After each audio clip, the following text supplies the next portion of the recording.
पूर्वी लोक कमी आजारी पडत.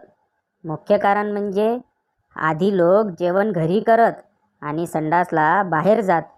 आता लोक संडासला घरात आणि जेवायला बाहेर जातात.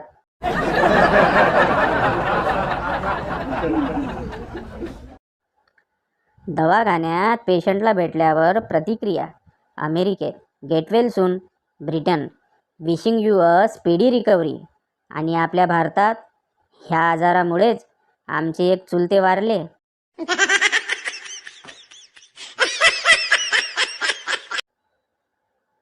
गल्लीत क्रिकेट खेळत असताना अंपायरने जर आऊट दिले तर फक्त त्याला एकच गोष्ट विचारली जायची, खा बरं तुझ्या आईची शपथ की मी आऊट आहे.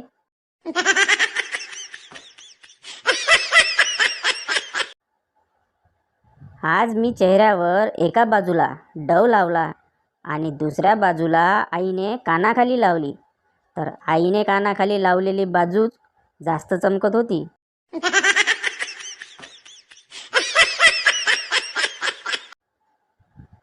जीवनात भले तुम्ही कितीही मागे राहा, पण पंक्तीत तिथंच बसा जिथून वाळपी मंडळी एंट्री करतात.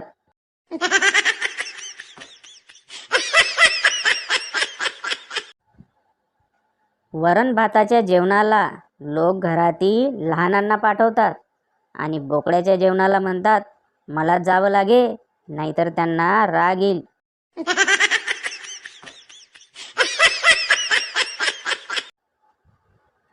काही लोकांना पाहिलं की शिवी स्वतःहून विचारते, मी येऊ का बाहेर.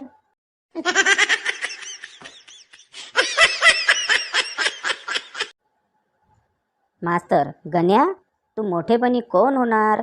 गण्या, मी खूप श्रीमंत होणार. माझ्याकडे बंगला, 2-3 गाड्या, 10 नौकर असतील. सतत परदेशात प्रवास करणार. मास्तर, बस बस.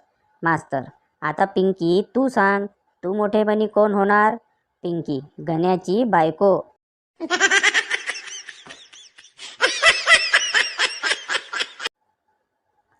नवरा, अगं ऐकलंस का, छातीवरचे पांढरे केस दाखवल्यामुळे आज मला सिनियर सिटीजन्स पेन्शन मंजूर झाली. बायको, चड्डी काढून दाखवली असती तर अपंग सर्टिफिकेट पण मिळालं असतं.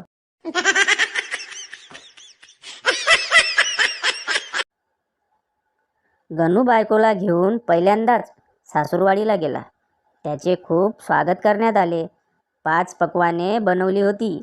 जेवताना सासूने विचारले, जावई बापू तुम्हाला कोणती डिश आवडते. गणू, टाटा स्काय.